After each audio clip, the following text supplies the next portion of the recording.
Oui, bienvenue aux Nouvelles nationales d'APTN. Kim Picard-Binet. Oui, Chouchane.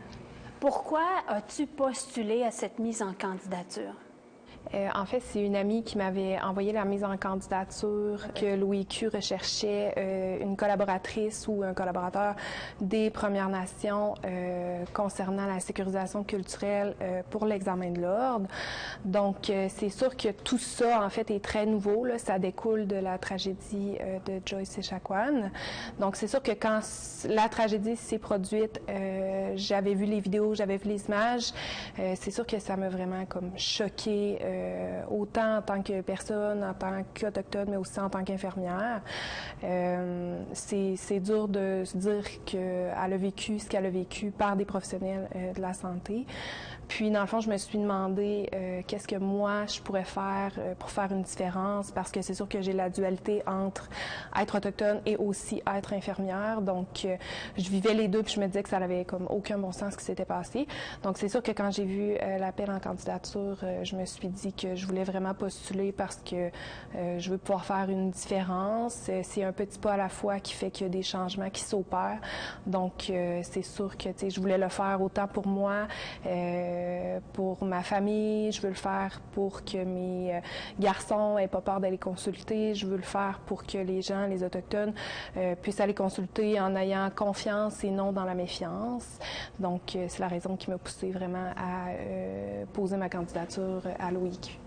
Parce que tu es mère, toi aussi, hein?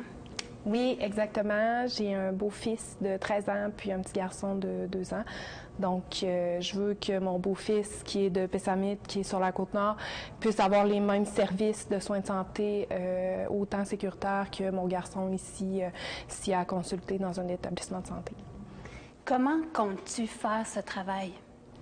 En fait, c'est très nouveau à l'OIQ. C'est la première fois que ce partenariat existe. Donc, en fait, c'est la première collaboration entre les experts qui créent l'examen de l'ordre et une infirmière autochtone. Donc, c'est très, très, très nouveau comme mandat.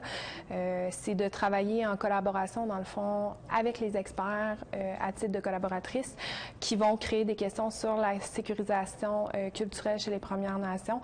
Donc, en fait, c'est d'élaborer ça avec eux et de valider la justesse des propos, là. Donc, c'est ça. L'OIQ est vraiment soucieux de participer à l'élaboration de l'examen de l'ordre sur la sécurisation culturelle avec une infirmière qui est autochtone. Donc, quand j'ai soumis ma candidature, c'est sûr qu'il y a eu une entrevue téléphonique là, où est-ce que je parlais de mon pedigree. Donc, je suis infirmière clinicienne. Je travaille depuis 2013. Je suis autochtone aussi, donc Wendat. Puis, j'ai vécu du racisme, malheureusement, dans mon parcours personnel, professionnel. Donc, oui, je suis infirmière. Oui, j'ai un vécu derrière ça aussi. Donc, c'est sûr que c'est en travaillant, dans le fond, avec mon expertise, mais aussi donc, c'est mon bagage de vie personnel et professionnel qui me permet d'apporter une vision juste et réaliste de ce que les Premières Nations peuvent vivre au quotidien dans les prestations de soins de santé. Puis, quel sera ton rôle?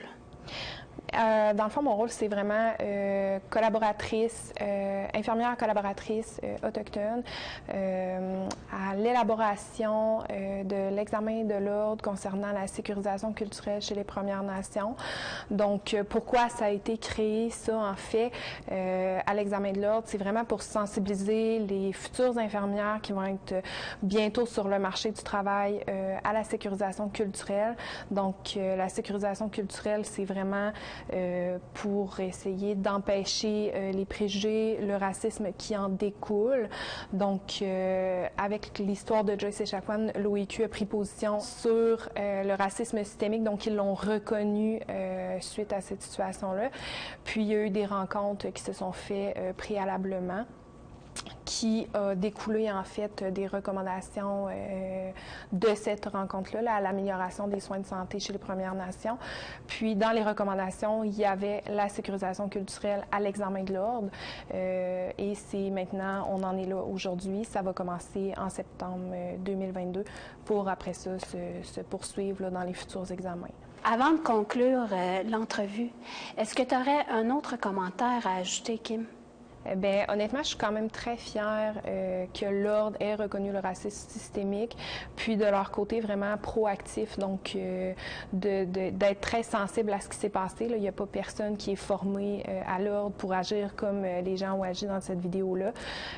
Donc, tu sais, de vraiment prendre position, de défendre le point de vue des Premières Nations, de les impliquer aussi. Là. Donc, comme je disais plus tôt, c'est sûr que c'est Joyce Echaquan qui a donné une voix aux Premières Nations qui n'existait pas avant. Donc, c'est vraiment de pouvoir prendre cette position-là. C'est quand même une fierté pour moi parce que ça ne s'est jamais fait avant. Donc, de pouvoir prendre cette position-là, puis d'aider, en fait, à ce que les choses changent, je suis quand même très fière de tout ça. Félicitations, Kim, pour ton poste. Tiawink. Merci, Tiawink.